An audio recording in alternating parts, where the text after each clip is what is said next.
Muito bem, conforme anunciamos, estamos recebendo hoje nos estúdios da Rádio Bandeirantes em São Paulo, músico, baterista, produtor, pesquisador, apresentador, grande cara, Charles Gavan. Tudo bem, Charles? Como vai? Seja muito bem-vindo, que prazer, que honra, viu? Bom dia a todos, bom dia aos ouvintes aqui da Rádio Bandeirantes de São Paulo. Muito obrigado pelo espaço, obrigado pelo convite. Bom dia, Danilo, tudo bom? Tudo jóia, melhor agora. O Charles está aqui para falar sobre um projeto muito bacana, que começou a tomar forma no pós-pandemia, né? Acho que meados ali, início de 2022, você já começou a desenvolver esse projeto. Charles vai falar também sobre vida, carreira, Titãs, o som do vinil, muita coisa boa que a gente vai poder abordar aqui no programa, mas eu queria começar justamente falando sobre esse projeto que a gente está ouvindo aqui no fundo. A gente abriu o programa com diversão na versão de 7 Cabeças, né? Que é esse projeto, banda, esse grupo que você começou a construir em 2022. Você chama os shows de temporadas, né? E essa temporada agora você está revisitando os acústicos MTV do próprio Titãs e também da Rita Lee. É isso, Charles? Isso mesmo. Quando a gente saiu da pandemia, é bom lembrar aqui todo mundo, não faz tanto tempo. Faz exatamente 2 anos que isso aconteceu, que nós voltamos para as nossas atividades, começamos a trabalhar, sobretudo a nossa classe, a classe artística, né? Nós ficamos 2 anos sem poder trabalhar. Quando a pandemia estava assim, já praticamente, não estava resolvida, mas estava sob controle, Danilo, né? A pergunta que veio, não só para mim, mas para muitas amigas e companheiros assim, e outras pessoas que vivem da música, né? Que vivem disso do dia a dia, se perguntavam, bom, o que a gente vai fazer agora, depois de tudo que passamos, né? E essa pergunta ficou quicando na minha frente. Eu falei, bom, depois de tudo que passamos, todas as questões envolvidas, né? E para ele, assim, para a gente também resgatar a nossa autoestima, né? Combater aquilo que foi tão duro para todos nós, né? Na pandemia, todos nós sofremos muito. Então eu tive assim uma saudade, na verdade, de um momento muito importante da carreira dos Titãs, que foi a turnê do acústico. Essa turnê, para mim, e acho que para os rapazes também da banda, para os meus irmãos da banda, eu acredito que eles concordem comigo, foi um dos momentos mais importantes da nossa carreira. Por quê? Porque a gente conseguiu dar uma outra roupagem ao nosso repertório, né? Por uma questão até de sonoridade mais leve, mais light, as nossas músicas ficaram acessíveis, disponíveis para outras plateias, outros públicos, as mesmas músicas tocadas de outra forma, com outras sonoridades. Eu estava com muita saudade dessa época, porque também a banda cresceu, né? Além dos Titãs no palco, nós tínhamos mais 12 músicos tocando, alguns dos melhores músicos dos estúdios brasileiros, e a sonoridade era muito agradável, né? Sobretudo assim, para todos nós, os Titãs inclusive, claro. Então tive saudade dessa época e pensei, por que não fazer agora um projeto que resgata essas sonoridades? Liguei para um grande amigo meu, um músico, um produtor, maestro, arranjador, uma pessoa extraordinária, que é Luiz Brasil, com quem já havia dividido muitas conversas, mas nunca havia trabalhado. Luiz Brasil tinha feito a turnê de Caetano, ficou muitos anos com Caetano Veloso, a turnê do disco Circulador, quem não se lembra dessa turnê? Trabalhou com Gal Costa, com Moraes Moreira, baiano que é, né? E foi diretor musical de Cássia Eller, do acústico da Cássia Eller, que para mim é um dos melhores acústicos já gravados nesse período tão importante da música brasileira, o período dos acústicos que a MTV produzia. Você deve se lembrar. Então, a princípio me deu o desejo disso, de tocar o acústico da Cássia Eller. Liguei para Luiz, expliquei a ideia, ele topou, achou o máximo, vamos em frente, e em tratativas com uma casa parceira nossa lá do Rio de Janeiro, que é o Manouche, uma excelente casa, por sinal, para você tocar. As pessoas fizeram algumas perguntas, pô, ótimo, Cássia, mas por que não Titãs, né? E eu me senti um pouco desconfortável, revelando aqui, sendo sincero com você, poxa, mas será que não? Mas, claro, você também, é legítimo que você toque, né? Eu fui convencido que essa legitimidade ela existia de fato, e falei, tá bom, então, mas só Titãs não, eu preciso tocar outras coisas além de Titãs, além de resgatar o nosso repertório.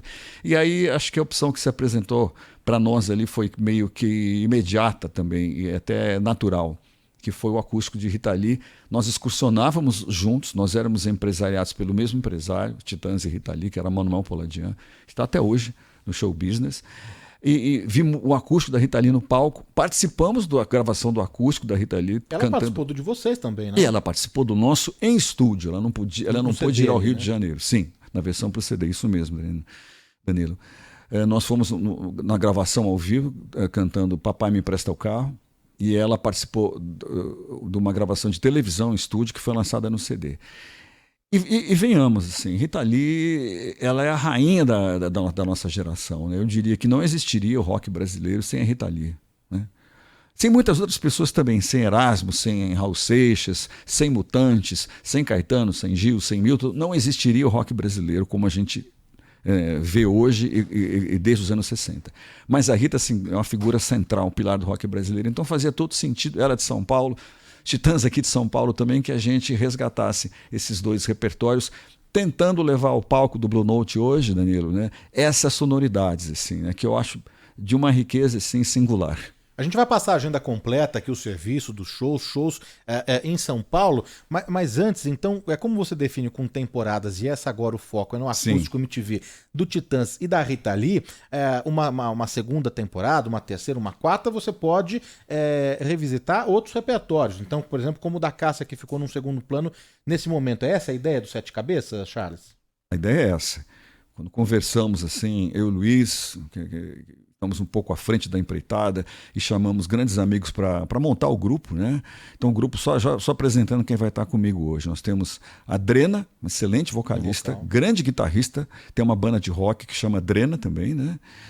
Compositora, uma figura incrível que canta com muita autoridade, muita propriedade. Não é fácil você encarar um repertório. Rita Lee, Titãs, convenhamos, né? Não é fácil. E a Drena encara isso muito bem, com muita propriedade. Está muito bem à frente da banda ali, nos vocais, violão e guitarra também agora.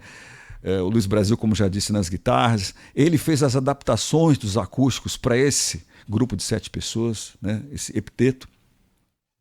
Também temos a Daniela Spielmann, que foi da banda do Altas Horas de Sérgio Grossman, no saxofone, uma figura fantástica, educadora, professora, produtora, compositora, uma baita saxofonista. Temos a Cristina Caffarelli também nos teclados e no violão e na guitarra. Também professora, produtora, compositora. Todos são professores dessa banda, menos eu. Nós temos no baixo Pedro Coelho, grande baixista, grande produtor, faz muitos trabalhos no Rio de Janeiro, é ator também, uma figura com quem já trabalhei, já fiz outros projetos.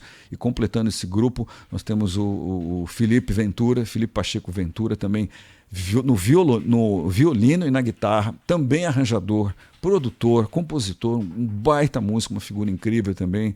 Então são todos assim, cada um na sua área, são todos muito, muito capacitados para levar ao palco o que seria essa sonoridade dos acústicos. E pensei que uma coisa, até uma questão da gente se colocar diante de uma concorrência tão grande que existe, né, no nosso meio, né? Se esse projeto funcionasse como uma minissérie, seria interessante assim. Então, a primeira temporada, Titãs e Rita Lee. Então, podemos fazer uma segunda temporada com Cássia Eller, que já está entrando no repertório, e com mais outro acústico. Qual será? Eu não sei ainda, não decidimos, mas é bom lembrar que alguns acústicos que eu vi, gravação, Danilo, você deve se lembrar também, fizeram história. Por exemplo, o acústico de Moraes Moreira, um dos primeiros, o acústico de Gilberto Gil, o acústico de Marina, o acústico dos Paralamas, até o acústico da Legião Urbana, que, se eu não me engano, é o primeiro acústico de todos, entendeu? E por aí vamos, o de Cássia Eller, o de Rita, Cidade Negra, enfim, uma infinidade de discos assim, que preserva a essência da canção, mas traz ali como ferramenta outras sonoridades. Eu acho isso fantástico, não é à toa que essa onda durou tanto tempo. Então, nós estamos ainda na primeira temporada, já se encaminhando para a próxima. São Paulo já recebeu esse show, Charles? Sim, já estivemos aqui no Blue Note no ano passado, numa folga dos Titãs, da turnê dos Titãs. Estávamos entre a primeira e a segunda fase dos Titãs. Demos uma esticada até São Paulo, fizemos alguns shows no Blue Note, mas também tocamos no Sesc Santos, Sesc Guarulhos, Sesc Mogi das Cruzes. O circuito dos Sescs é muito importante para a música brasileira e a gente conseguiu fazer uma mini turnê por São Paulo. Essa aqui, então, na cidade de São Paulo, será a segunda vez. Eu vou tocar mais uma aqui que eu tenho. A gente já tocou, abriu o programa com diversão do grupo Sete Cabeças, né? A Drena nos vocais. Sim. Agora uma do repertório da Rita Lee que eu tenho aqui também, uma versão aí do Sete Cabeças. Cabeças, que será apresentado hoje à noite. Hoje tem show aqui em São Paulo, a gente vai passar o serviço completo, mas antes vamos ouvir aqui uma palhinha do grupo.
Tá aí, uma palhinha do que o público vai poder conferir hoje à noite, porque hoje à noite tem show, hein? Tem show no Blue Note, estava conversando aqui com o Charles, que é o seguinte, são duas apresentações hoje à noite no Blue Note em São Paulo. A primeira às 8 horas da noite e a segunda às 10h30. A primeira às 20 e a segunda às 22h30. O Blue Note, para quem não conhece, é uma casa deliciosa. Fica ali no Conjunto Nacional, na Avenida Paulista. Tem uma varanda, você consegue ver a Avenida Paulista. É muito gostoso. Tem um cardápio ali com as refeições, com os aperitivos, os drinks, as bebidas. Avenida Paulista 2073. Então, 2 shows hoje à noite. Primeiro às 20 e o segundo às 22h30, nesse projeto Sete Cabeças que o Charles está contando, né, que o grupo decidiu revisitar os acústicos MTV do próprio Titãs, do qual o Charles fez parte, e também da Rita Lee, não é? O repertório, ele é fiel aos acústicos, Charles? Praticamente. No caso dos Titãs, assim, os arranjos que nós tocamos, eles se baseiam nos arranjos originais que gravamos em 1997. O Luiz fez a adaptação e redução desses arranjos. Vale lembrar que no palco, como falei aqui, Danilo, nós tínhamos quase 25 pessoas no palco. Era uma big band, na verdade, né? Não temos condição de reproduzir isso, é claro, todo mundo deve entender isso. Por isso, mas somos um grupo de 7 músicos, é a formação mínima para tentar levar ao palco o que seria essa sonoridade que a gente está contando aqui para os ouvintes, né? No caso da Rita Lee, um pouquinho diferente, porque algumas das canções que Rita Lee regravou no acústico dela, que foi feito, produzido no ano seguinte, em 1998, alguns dos arranjos são tão importantes e tão clássicos e fazem parte da nossa memória afetiva, como, por exemplo, Jardins da Babilônia, que você tocou, ou então Ovelha Negra, né? Ou então uma música que não está no acústico dela, mas que a gente pensou que deveria estar, então como deveria estar, nós colocamos no nosso, né? Que é Mamãe Natureza, música que está no disco solo de Rita Lee chamado Atrás do Porto Tem uma Cidade. Foi a primeira música, se não me engano, que ela compôs num período pós-Mutantes, né? Então, uma faixa tão importante, regravada por muita gente, inclusive por Caetano Veloso, deu vontade, a gente incluiu, então o arranjo é muito parecido com o original, é mais roqueiro. Mas as outras canções que tocamos durante o show, Lança Perfume, por exemplo, é baseado, sim, no acústico que ela fez em 1998 e nos arranjos que Roberto de Carvalho, né? A gente não pode esquecer de falar de Roberto Carvalho, que é importantíssima, figura fundamental, pilar da obra da Rita Lee, depois quando eles se conheceram no final dos anos 70, e essa parceria tão exitosa que produziu discos tão importantes, né, na nossa vida, mesmo que Rita Lee fez com Tutti Frutti, igualmente importante, mas o Roberto, assim, ele colocou a obra da Rita Lee, ele abriu o espectro sonoro da Rita Lee, né, para plateias que não necessariamente eram roqueiras, né? Então, a partir dali, da entrada dele, que depois torna-se marido e produtor dela, e arranjador, então esse acústico tem muito a cara do Roberto de Carvalho também. Ô Charles, tem uma história, não sei se é verdade, você vai falar aqui, que a banda, os Titãs, eles hesitaram um pouco, relutaram em fazer o acústico, em Sim. participar do acústico. É verdade isso? Absolutamente verdade. Nós vimos, veja você, nós vimos de 2 discos bem pesados. A gente vindo tudo ao mesmo tempo agora, um disco que a gente se autoproduziu, um tipo de sonoridade mais estridente, com muita guitarra, com algumas letras bastante agressivas, que era como a gente estava vendo no nosso momento, ali naquela época. E depois fomos para um trabalho mais pesado ainda, a gente sofria influência muito de bandas mais pesadas, assim, da cena britânica, da cena norte-americana, e gravamos o Titanomaquia, o nosso disco mais pesado, eu acredito, produção do Jack Endino. Então a gente vinha desses 2 trabalhos. Como é que você vai encarar um acústico? Tem um ponto de passagem aí, que é o disco Domingo, onde a gente retorna ao pop rock também, que sempre fez parte da nossa palheta de cores, vou dizer assim, né? Das nossas sonoridades, né? E aí a MTV vinha sugerindo para a gente, ao lado da gravadora, da Warner, dizendo, olha, nós temos esse projeto acústico, vocês têm que gravar. A gente relutava porque acreditava que sim, seria um pouco demais naquele momento gravar o acústico depois de ter feito 2 discos pesados e ter feito o Domingo, que também tem momentos pop, mas tem momentos igualmente pesados ainda, né? Quando eu falo pesado, o que eu estou dizendo, assim? É a atitude, tocar com muita força, com muito volume, guitarras saturadas e distorcidas, vocal gritado, que é a característica dos Titãs, né? Por isso eu quero dizer que chamo de som pesado, né?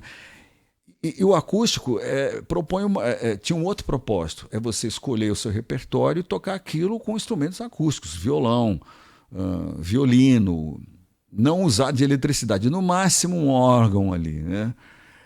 Que foi o que acabou acontecendo. Mas é interessante dizer que nem por isso, nem por você estar nesse formato, Danilo, com violões, violinos, violoncelos, metais, você perde a vitalidade. Ao contrário, no nosso caso, a gente ganhou outro tipo de vitalidade com essa abordagem do nosso repertório. E essa turnê, ela durou 2 anos do acústico. Então, assim, eu me lembro que a gente fez uma temporada no Olímpia, na época, a famosa casa de shows aqui de São Paulo, Olímpia, 2 semanas de quinta a domingo com sessões duplas, tipo o Blue Note de hoje, assim. De quinta a domingo, primeira sessão e segunda sessão. Eu me lembro que, então, no final de semana foram 8 shows históricos e no outro final de semana mais 8 shows. Foi um momento, assim, memorável da nossa carreira. Eu aprendi muito como músico, por tocar com metais e cordas no palco. Foi uma experiência extraordinária que eu tive vontade agora, nessa altura da minha vida, de resgatar. E estamos resgatando isso, porque temos no Sete Cabeças a Daniela no saxofone e o Felipe Pacheco no violino. Então de onde nós podemos trazer de volta, é assim que a gente consegue colocar no palco a nossa leitura dos acústicos. Tem muita gente querendo falar com o Charles Gavan aqui, a Vera Prestes, a Cici Silva, o Eric Shinjo está aqui também, a bateria do Charles é inconfundível, o José Polidor, a Maria Diva Pina, Charles Gavan, um viva aqui pro Charles, a Maria Fátima, a Margarida Alves, quem mais que mandou mensagem aqui pra gente? O Sérgio Prado estava numa ansiedade para ouvir aqui o Charles Gavan, já está aqui conosco, viu? Já está aqui ao vivaço. O Daniel Batista, nosso chefe de redação, o Ronald Jimenez, fanzaço também do Charles Gavan. O pessoal está me mandando mensagem que eu estou acompanhando aqui no meu Instagram. A gente vai registrar a participação dos ouvintes e também mensagens de áudio, mensagens de carinho. Vamos lá. Parabéns, Danilo, pelo programa, pelos seus 10 anos. Você é fantástico. Eu estive no Allianz Parque, dia 21 de dezembro, assistindo ao Titãs. E olha como o Charles fala de uma forma muito legal. Ele tem 1000 cabeças. Fiquei agora com vontade de assistir o grupo dele, Sete Cabeças. Parabéns, Charles, e parabéns você, Danilo. Evandro Lamolha, parmeirense, aqui de Jandira.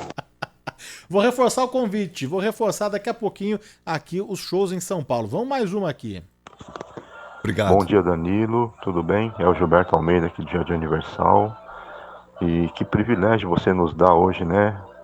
De estarmos aí ouvindo o Charles Gavan, que eu considero, junto com o João Baroni e o Wilson das Neves, os maiores bateristas desse Brasil em todos os tempos. Sou um grande admirador seu, viu, Charles Gavan? Desde a época dos Titãs, pós-Titãs, você para mim é um dos grandes instrumentistas desse país. Um abraço. O Armando de Botucatu também está aqui Obrigado. com a gente ouvindo. Denise Corrochano, Maurício Vilela, ele diz que, deixa eu ver aqui, meu filho ainda na barriga com 8 anos dançava, dançava ao som de Sonífera Ilha. Nunca me esquecerei, né? Foi uma revolução.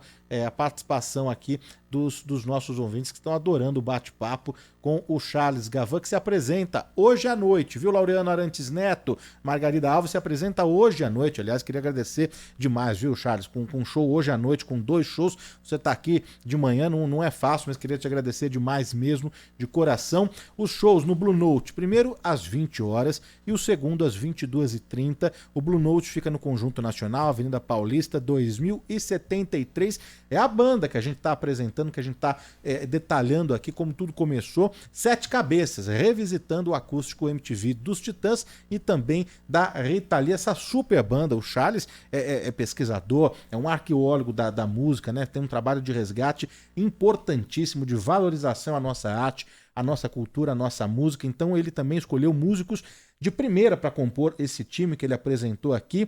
Muito bacana. Então tá aí, viu, Charles? Um pouquinho dos nossos ouvintes, do carinho aí do público. Sabe que cada vez me surpreende mais, né? Nesses tempos em que a gente dá mais espaço ao ouvinte, né? Por conta de gravar uma mensagem no celular e mandar, eu me surpreendo assim com a desenvoltura dos ouvintes, que eles poderiam estar aqui no meu lugar, batendo papo e sendo entrevistados, assim, cada vez mais, assim. Eu escuto mensagens até em outros programas aqui, né, da rádio, assim, das pessoas mandando mensagens sobre o trânsito, sobre a cidade, por aí vai, né, dando suas opiniões. Assim, impressionante a desenvoltura das pessoas. Assim, cada vez mais eu fico impressionado com isso. Ô Charles, você é natural de São Paulo. Sim, sou da Vila Mariana aqui. Mas você tá no Rio há quanto tempo? Eu moro no Rio desde 1997, eu sou um híbrido agora. Inclusive, meu sotaque mudou um pouco em função disso, né? Quando eu estou aqui em São Paulo, tem umas pessoas que falam, você está meio cariocado, né? E quando eu estou no Rio, eu falo, mas você está meio paulistado, né? Então, a minha forma de falar, eu incorporei algumas formas do carioca falar, né? Já estou praticamente metade da minha vida lá no Rio de Janeiro, então sou uma mistura dos dois hoje em dia. Mas, obviamente, eu sou daqui de São Paulo, me criei aqui, sou aluno da PUC, lá de Perdizes, entendeu? Estudei administração de empresas lá, só fui para o Rio de Janeiro quando eu tinha 37 anos, então veja você, né? Eu tenho 63 agora, 37 anos, então praticamente mais metade da minha vida é aqui em São Paulo, então eu sou um paulistano, claro, e sempre serei. Eu queria voltar um pouquinho na fase que você morava aqui em São Paulo, na época em que você morava aqui em São Paulo, ali por volta dos 14, 15 anos, que a música começa a entrar na sua vida de uma forma diferente, não é? Não que antes disso fosse um silêncio absoluto, tinha música na sua casa, na sua família, mas por volta aí de 14, 15 anos, a coisa começou a mudar, a percepção sua com a música, né? Antes de explicar esse início, as referências, as influências, como você viria a se tornar aí um grande músico, não é?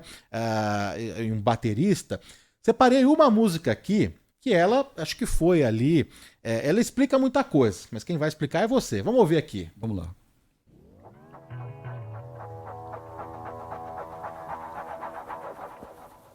Hey, mama said the way you move gonna make you sweat, gonna make you groove. Hey!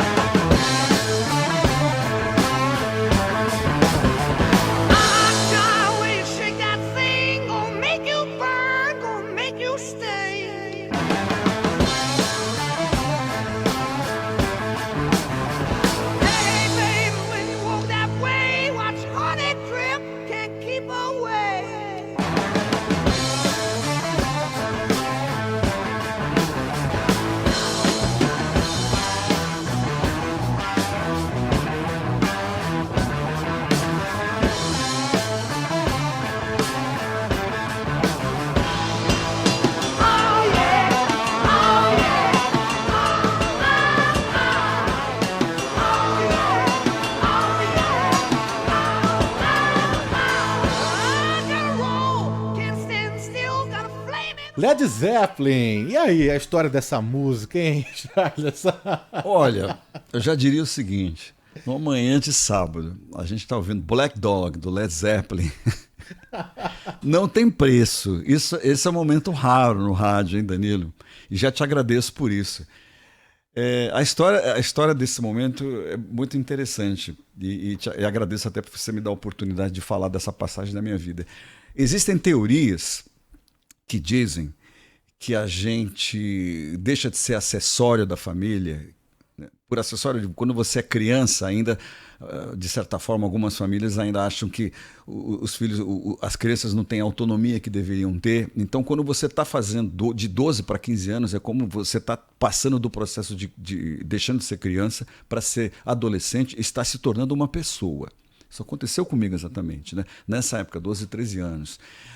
Já havia música ao meu redor, é claro que havia. E assim, no começo dos anos 70, basicamente, as coisas que eu podia assistir na televisão e o que eu podia ouvir dos bailinhos do colégio e que eu podia ouvir dos sucessos de rádio, as grandes trilhas de novela, né, dos anos 70, trilhas maravilhosas de Marcos Valle, por exemplo, música feita para novela. E o que tinha também de rádio. Assim. Eu me lembro que existia um programa aqui na Rádio Bandeirantes que fez a minha cabeça e que é um programa muito importante na minha formação, chamado Performance Pop. Era apresentado pelo Otávio... Ele está na rádio até hoje. Otávio, esqueci. Eles faziam especiais de rock. Eu ainda não estava meio preparado para isso. O que me preparou? O que preparou a minha cabeça? Assim, né? Qual foi o portal, né? Para que eu conseguisse me interessar, abrir a cabeça e os ouvidos para ouvir, por exemplo, Led Zeppelin e outras bandas e cantores desse momento. Como eu falei, ali nos 12, 13 anos, você está começando a se tornar uma pessoa. Processos intelectuais vão acontecendo por conta da idade que vai avançando, por conta das coisas que você vai aprendendo no colégio, do convívio com os professores, enfim. Eu estava nessa fase. Já havia uma música pop ali tocando no rádio que me interessava, mas num certo nível. Não nesse nível que eu vou falar agora. E eu estava passando férias em Caraguatatuba com a minha família. Meu pai sempre alugava uma casa em Caraguatatuba. Fomos a um parque de diversões. Eu tinha 13 anos. Isso é mais ou menos 1973. 12 para 13 anos. Talvez tenha sido o primeiro semestre de 73. De repente, no sistema de alto-falantes do parquinho de diversão, toca uma música. E aconteceu um processo que até hoje é difícil explicar, um processo assim, de abertura de canais, assim, eu falo dessa forma, assim, como se abrisse um grande portal, vou falar uma palavra que todo mundo vai entender, multiverso, né? Uma coisa que está muito em voga hoje. O que é um multiverso? É uma forma diferente de enxergar um universo que você não conhece, outras formas de se relacionar com tudo que existe na natureza. Foi isso que aconteceu. Abri um canal ali que eu não sabia nem explicar e pensei, o que é isso que está tocando? O que é isso que eu estou sentindo? Que voz é essa? Que música é essa? O que é isso? Né? Hoje eu enxergo algumas coisas que me atraíram nessa música. Né? Por exemplo, a voz do Robert Plant, muito influenciada pelo blues, né? Que é a escola dele. O Led Zeppelin é uma banda que faz uma música sexy, né? Tem uma coisa da música que vem do blues, uma certa sensualidade, não sexualidade, sensualidade na música. Isso é do blues, isso é do samba e blues primos, né? Se não irmãos, enfim, das matrizes africanas. Então, essas pausas de Black Dog, não somente a bateria, mas o jeito dele cantar, isso gerou um processo intelectual, Danilo, que eu demorei meses para descobrir o que era essa música. E quando descobri, meses depois, num bar do colégio, que eu perguntava para as pessoas, olha, eu ouvi uma música mais ou menos assim. Aí as pessoas colocavam, é isso? Não. Mas era interessante também. Bom, então isso é Deep Purple, mas não é isso que eu ouvi. Mas é bom. Num outro baile, que tal isso? Não, isso é Black Sabbath. E me diziam, isso é Black Sabbath, que é também igualmente interessante. Eu sei que eu passei 6 meses procurando essa música e as pessoas só me apresentando alternativas, opções. Eu falava, não, isso é tudo muito bom, mas não é essa música que eu vi. Até que num baile, que eu estava do colégio, os bailes do colégio eram famosos, né? Ali da Zona Sul, Vilalva Júnior, o colégio que eu me formei. Eu sou aluno de escola estadual. Num desses bailes eu falei, é essa, e corri para o DJ e perguntei. Ele falou, cara, isso é Led Zeppelin, um dos discos mais importantes dos últimos anos. Se não me engano, o Led Zeppelin 4 é de 1971. E ali completou-se uma primeira etapa. Assim. Então eu falei, Led Zeppelin, que música é essa? Que banda é essa? Que bandas são essas? Que música é essa que toca nos meus bailes e que eu estou entrando em contato agora e começando a me interessar? Foi um processo de abertura da mente assim, muito forte. Então, dali para frente, eu comecei a enxergar a música de outra forma. Não era só entretenimento. Mas daí você começou a enxergar a música de uma outra forma, né? Mas daí onde entra o instrumento? De começar a ver que, opa, a bateria acho que eu consigo, isso aqui tá interessante, isso aqui é mais a minha praia. Como que foi essa sua relação com a bateria? Então, a música veio primeiro, isso que é interessante, né? Primeiro de tudo foi o futebol na vida de qualquer garoto brasileiro, né? E hoje qualquer garota também, né? Porque as mulheres estão no futebol com tudo, felizmente. E tem mais é que tá mesmo. Primeira coisa era o futebol. Você chegou a passar por peneiras, não foi? Passei, fiz uma peneira no São Paulo, aqui perto, passei. Tinha mais ou menos essa idade. Passei, fui chamado para treinar, eu era zagueiro na época. Né? E eu fazia judô também, então eu já tinha um físico bom, corria, tinha bom condicionamento físico, era zagueiro. Tinha nenhuma habilidade com a bola, tinha habilidade de destruir o que os outros criavam. Meu pai não deixou eu voltar na peneira, porque meu pai era corintiano, fanático. Não deixou. Não, São Paulo, nem pensar. Então, perdi essa oportunidade, fiz peneira na Portuguesa, não passei, fiz peneira no Palmeiras, também nem cheguei aí, a concorrência era muito grande, mas prossegui jogando futebol na várzea, né? O futebol veio primeiro. Aí a música chega depois. E esses bailes do colégio também, existiam os festivais do colégio, que eu comecei a ver os mais velhos tocarem, as bandas tocarem. E, obviamente, quando você está se iniciando na música, isso é muito comum assim, no nosso universo. A bateria, pelo instrumento que é, pelo visual, pela forma como o baterista se apresenta, é mais fácil de entender o que ele está fazendo. Visualmente, não tenho como competir com o baterista. Me desculpe os outros instrumentos, mas a bateria, em termos de visual, ela ganha de qualquer um. Para mim, claro.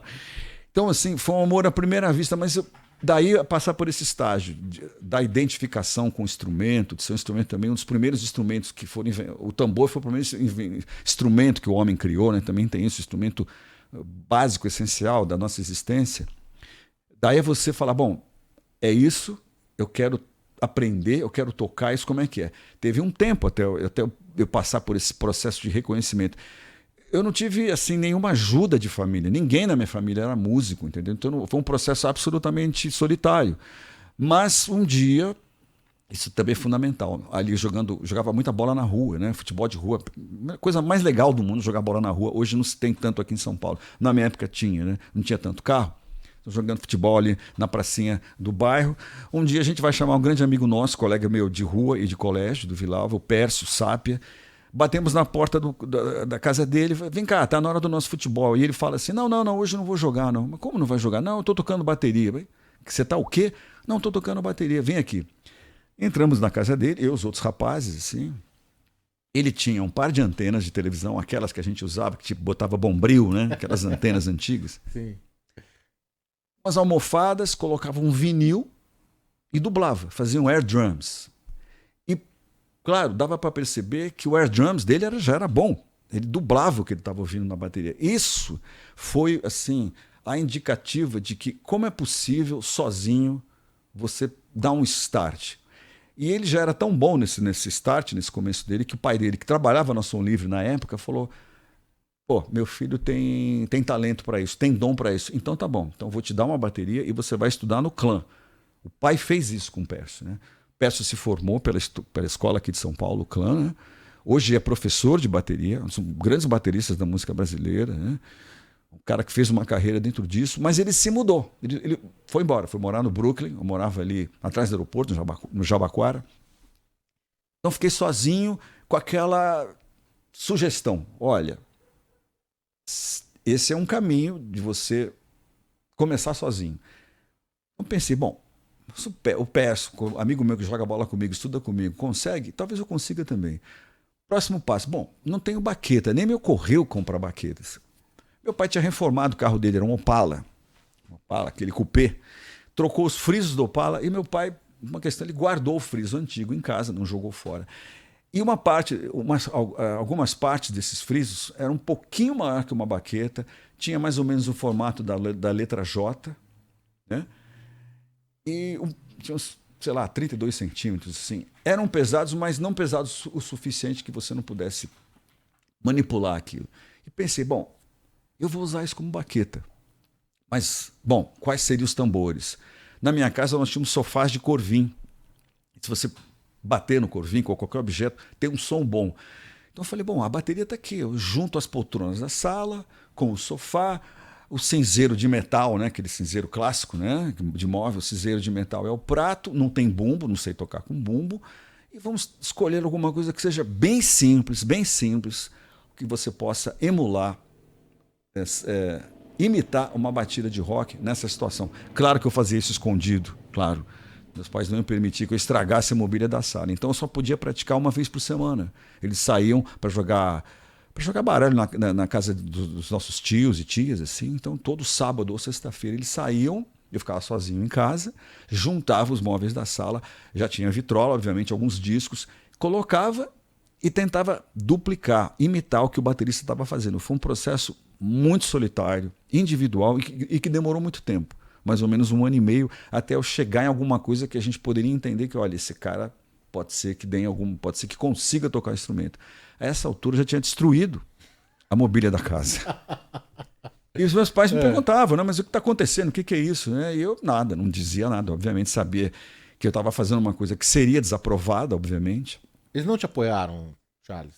Depois, mas na época não. Nenhuma família queria um músico no seu círculo. Isso se diga aqui, né? O músico era visto como um sujeito que não prestava para nada, não queria estudar, não queria trabalhar, até porque música não era considerada, né, como trabalho.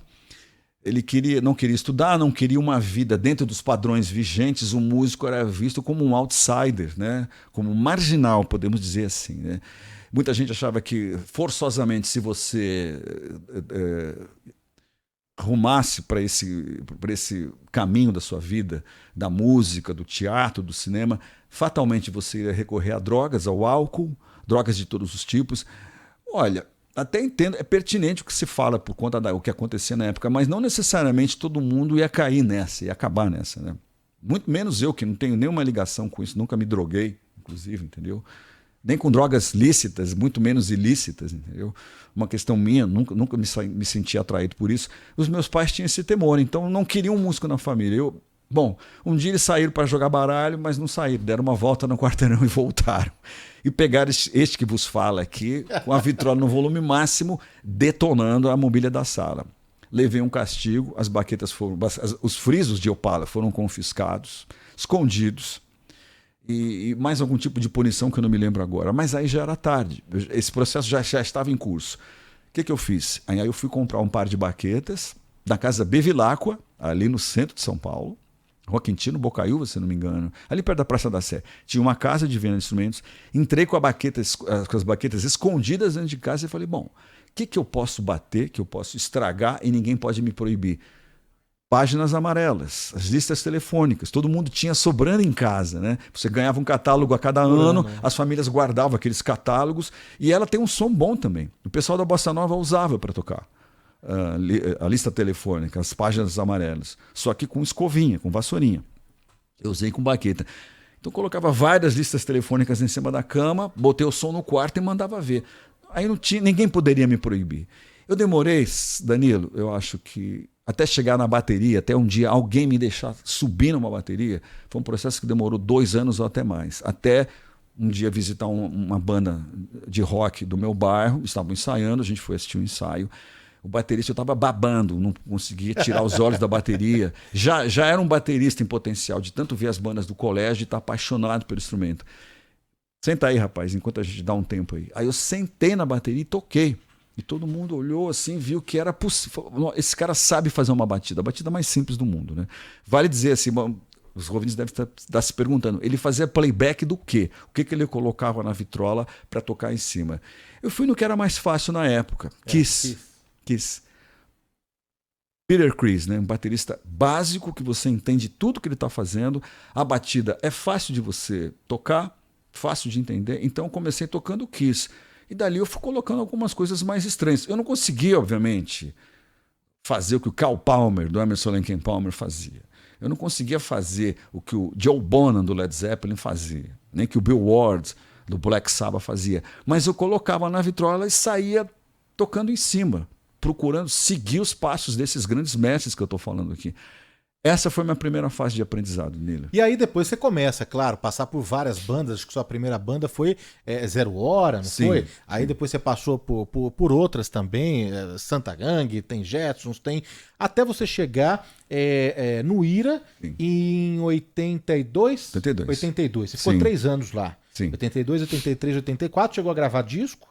Gravamos um compacto, que é raríssimo, Compacto. com Pobre Paulista e Gritos na Multidão, que pouca gente tem, que foi lançamento secreto da gravadora, ninguém tem. Gravei esse compacto com o Ira em final de 83 para 84. Você sai em 84. Sim. Você sai do grupo em 84. Naquele momento, né, o RPM sabia que você estava no mercado, estava disponível. Paulo Ricardo me chamou para a banda. O baterista deles era menor de idade, Charles? Era menor, era o Júnior, era um excelente baterista, mas tinha esse problema de tocar na noite. Eles tinham medo que a fiscalização batesse nas casas noturnas e checasse a idade. E por uma razão absurda.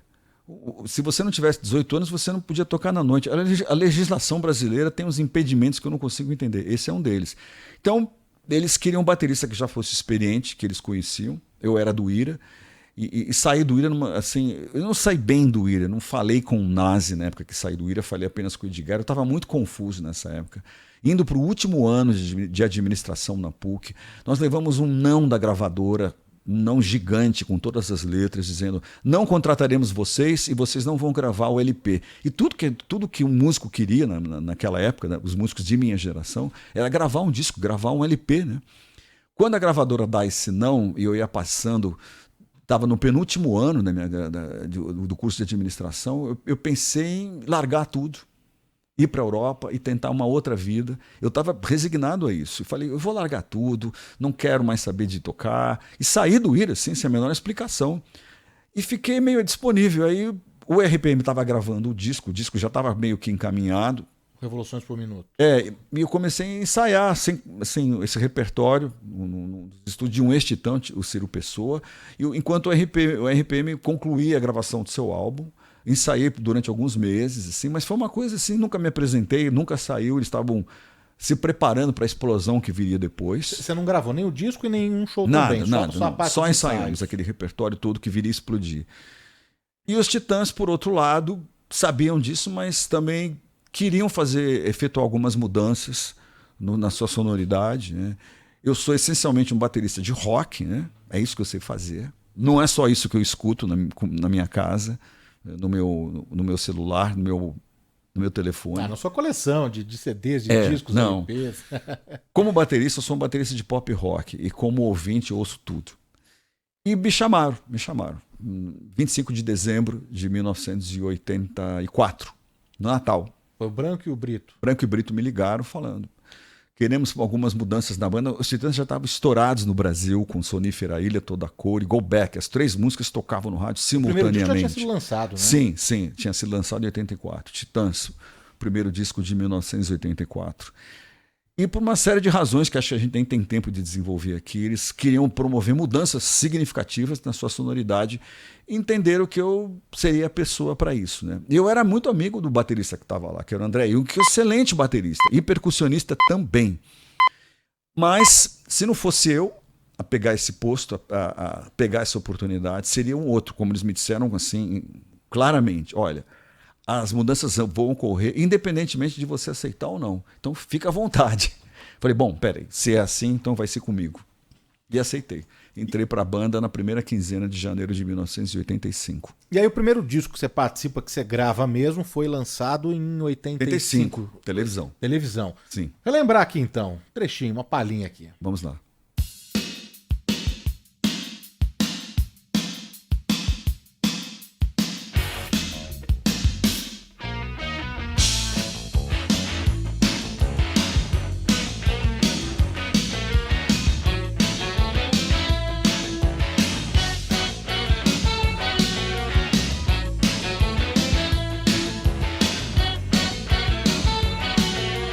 A televisão me deixou burro, muito burro demais.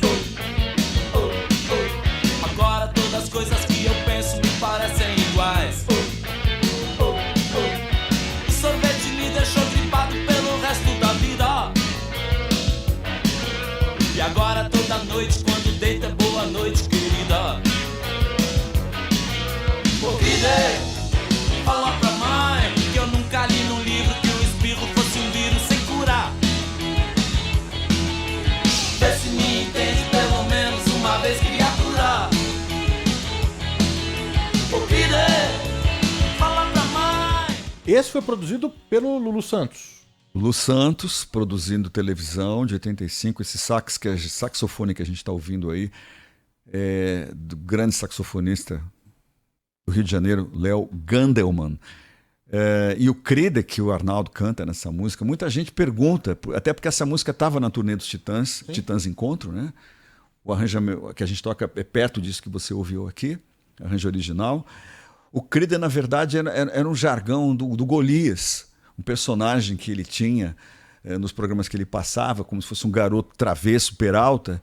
E o Crede era um amigo dele de infância e ele usava o Crede para mandar um recado para a mãe, que ele não ia voltar para casa tão cedo. Então ele falava assim, na televisão, o Golias, os maiores comediantes da televisão brasileira, o Golias olhava para a televisão e dizia: "Ô Crede, fala para a mãe que hoje eu vou chegar tarde em casa." Ele falava isso. Então a gente, como na nossa infância, todos nós éramos muito fãs do Golias, né? Então o Arnaldo e Marcelo Fromer, os compositores dessa faixa, tiveram essa sacada de incluir o Golias nessa música. E dessa sua entrada, 25 anos. 25 anos, sim, acompanhando o Titãs, né, Charles? Você saiu em 2010. Exatamente 25 anos. 25 anos. Voltou 2 vezes, né? 2012, não foi? Teve uma comemoração em 2012, fizemos um show juntos. Os Titãs naquele momento eram então um quarteto, né? Paulo, Branco, Brito e Paulo.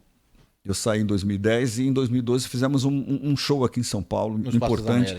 Isso, com o Nando, com o Arnaldo e comigo, sim. E agora, no ano passado, voltamos, né, em 2023 para o Titãs Encontro. Essa super turnê, o encontro, né, a possibilidade, sim, de vocês mesmo, né, estarem juntos no palco, celebrando a própria história, comemorando, e o público, né, de acompanhar todo mundo junto ali, não é? Tem mais um show, tem mais uma data, e o Charles já estava me falando aqui nos bastidores, que essa realmente é a última, né, que agora... no Lollapalooza Brasil, no dia 23 de março, que é um sábado, a turma volta a se reunir, né? Você sabe que eu converso, aliás, hoje à noite, às 9 horas da noite aqui no Antenados, eu recebo a Ângela Figueiredo, que está em cartaz em São Paulo, a esposa do Branco, perguntei como o Branco estava, não é? E ela falou, viu, Charles, que essa turnê proporcionou para todos vocês mesmo de viver ali uma experiência, não é? Estarem juntos, de, como eu disse, celebrarem a própria história. Ela falou que foi importante para o Branco e que foi importante para todos os meninos também, não é? Estarem juntos no palco. Como você é um pesquisador, você é músico, você resgata, né, quantos trabalhos, quantos LPs, quantos discos raros de artistas, de bandas que você já não fez esse trabalho de resgate? É claro que é difícil fazer, é difícil ter uma visão de fora, porque você, como você falou aqui, você fez 25 anos parte dos Titãs, né? Mas com esse trabalho seu de pesquisador também, qual é a avaliação que você faz? Não é? De que forma que você classificaria a importância mesmo dos Titãs, agora tocando também para um outro público, para uma outra geração que não acompanhou discos icônicos, né? Que foram lançados há tanto tempo, né? Você consegue ter essa visão de fora, sim ou não? Danilo, não é fácil falar sobre si mesmo, né?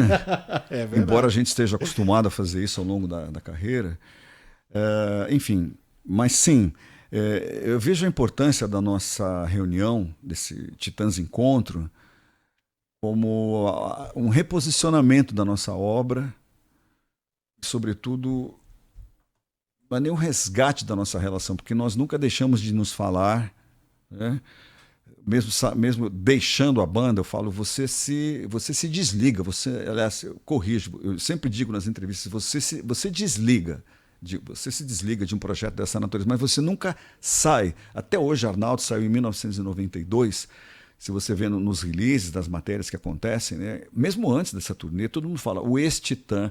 É impossível, com um projeto dessa estatura, dessa relevância na música brasileira, você achar que você vai se desvencilhar disso. E nem é para se desvencilhar, ao contrário, aquilo só agrega, né? Eu acho que o nosso encontro, ele proporcionou o acesso da nossa obra a outras gerações de pessoas que têm interesse na música brasileira, têm interesse no rock brasileiro, mas que nunca puderam ver os Titãs nessa formação. Os Titãs existem até hoje, com Branco, com Brito e com Tony, né? Com parte desse repertório. Agora, os Titãs, com essa formação que eles chamam de formação clássica, né? A imprensa trata dessa forma, eu vou usar também aqui, muita gente não viu, sobretudo porque o Arnaldo tem muito mais tempo de carreira solo do que carreira com os Titãs. Então, muita gente não viu o Arnaldo com os Titãs. Muita gente não viu os Titãs com o Nando, nem comigo, muita gente jovem, né? E os pais falando, os tios falando, os mais velhos falando. Ou nos anos 80 era assim. Então, durante esse tempo todo, né, os Titãs nunca saíram da estrada, não vão sair, mas eu estou dizendo, os Titãs nessa formação, juntos, isso foi uma questão até de agenda. Era impossível de fazer esse projeto antes, por conta das suas vidas individuais. Mas a gente tinha esse desejo de fazer isso, inclusive antes da pandemia. Veio a pandemia, a gente teve, obviamente, que esperar para o projeto acontecer, né? Mas eu acho que ele aconteceu numa hora boa em que todos nós estamos maduros e conscientes da relevância da nossa obra e da nossa geração. Eu acho que a nossa geração, eu defendo a nossa geração, sim. A nossa geração, Danilo, é uma geração muito importante na música brasileira, a geração do rock brasileiro dos anos 80. Quem são? Né? Digo aqui alguns, vou esquecer outros que me desculpem, mas quem são? Paralamas do Sucesso, Legião Urbana, Barão Vermelho, Engenheiros do Havaí, Capital Inicial, Plebe Rude, Ira, RPM, me ajuda aqui, e tantos outros, Blitz, Lobão, Rich, Eduardo Dussek, um pouco mais velho que a minha geração, mas não importa. Todas essas bandas e muitas outras que eu não estou lembrando aqui, que me desculpe, Ratos de Porão, todo o punk rock daqui de São Paulo, Inocentes, Mercenárias, Voluntários da Pátria, uma geração de bandas que eu costumo dizer muito politizada, que está assim saindo de dentro da ditadura militar, mas enfrentando problemas ainda crônicos da sociedade brasileira, como censura e até alguma perseguição daquele sistema vigente. Nossas músicas foram censuradas. Bichos Escrotos, por exemplo, foi lançada no disco, mas a radiofusão era proibida. Nós passamos pela censura, né? Claro que a censura já estava mais frouxa naquele momento, desculpa o termo, mais light, vou recolocar, mais light do que era em tempos de Chico Buarque. Mas mesmo assim a gente só voltou à redemocratização no final dos anos 80. Então nós fomos também filhos da ditadura. Isso faz muita diferença. Então somos sim bandas que colocaram ali mensagens importantes nas nossas letras, dos nossos textos, nas nossas entrevistas. E outra coisa, não havia internet nessa época, muito menos celular. Então a maneira a forma de você se colocar, o meio de expressão, de contestação, era através da música, era através das artes. Hoje, o debate político foi transferido para as redes sociais. Não significa que você não possa fazer isso na música, mas música hoje em dia, música pop hoje em dia, está mais como alguma coisa perto da reflexão e do entretenimento. Na nossa época era uma ferramenta importantíssima, era uma ferramenta de combate. Banda Inglesa tem um nome muito bom de um disco, um dos grandes discos que eles gravaram, chamava Combat Rock, ou seja, rock combate, rock combatente, né? Era exatamente isso que era pra gente. Rock, pop rock, música brasileira de uma forma geral. Era o combate a um sistema de preservação de situações e de coisas que a gente não concordava. Nossa geração viveu isso.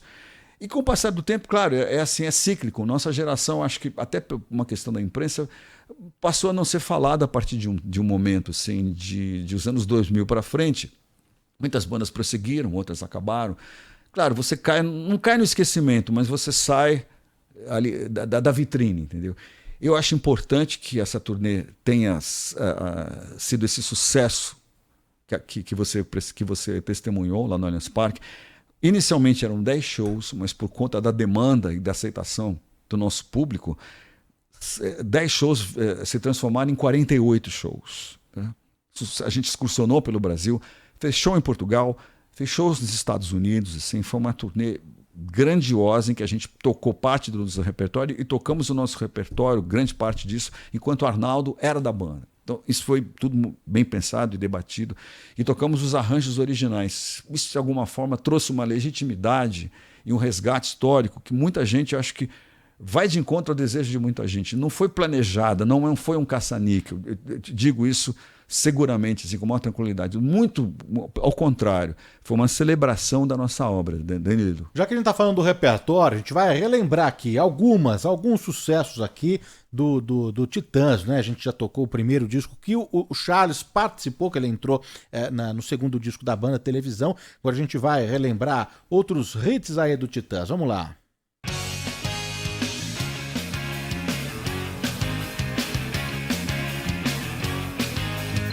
Desde os primórdios até hoje em dia, o homem ainda faz o que o macaco fazia. Eu não trabalhava, eu não sabia. O homem criava e também destruía. Homem primata, capitalismo selvagem. Oh, oh, oh. Homem primata, capitalismo selvagem. Oh, oh, oh. Eu aprendi, a vida é um jogo, cada um por si e Deus contra todos. Você vai morrer e não vai pro céu. É bom aprender, a vida é cruel. Homem primata, capitalismo selvagem. Oh, oh, oh. Homem primata, capitalismo.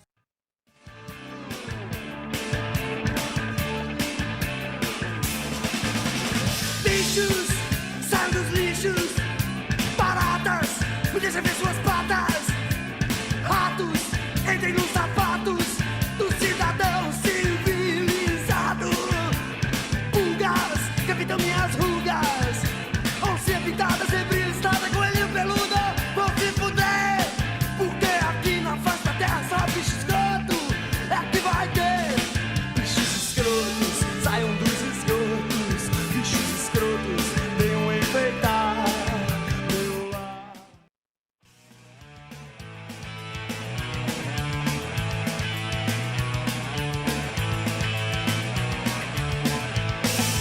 Dizem que ela existe pra ajudar, dizem que ela existe pra proteger. Eu sei que ela pode te parar, eu sei que ela pode te prender. Polícia para quem precisa, polícia para quem precisa de polícia. Polícia para quem precisa, polícia para quem precisa de polícia. Dizem pra você obedecer, dizem pra você responder, dizem pra você cooperar.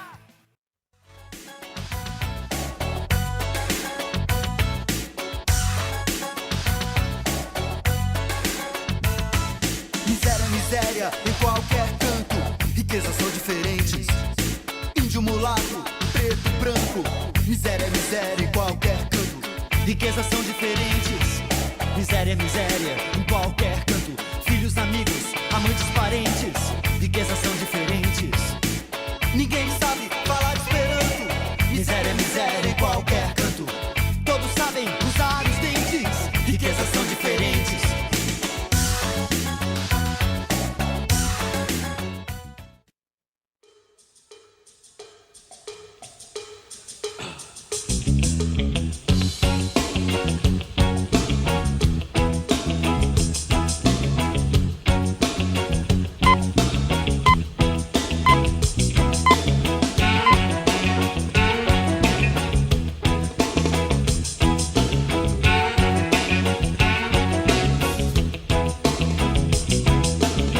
Meu pai não tinha educação, ainda me lembro, era um grande coração.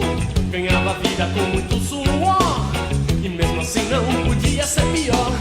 Pouco dinheiro pra poder pagar todas as contas e despesas do lar. Mas Deus quis vê-lo no chão, com as mãos levantadas pro céu, implorando perdão. Chorei e meu pai disse boa sorte, com a mão no meu ombro, em seu leito de morte. Disse Marvin, agora é só você, e não vai adiantar. Chorar vai me fazer sofrer. Na reta final aqui do programa, quanta música, quanta história, quantos hits, não é, que marcaram gerações e gerações.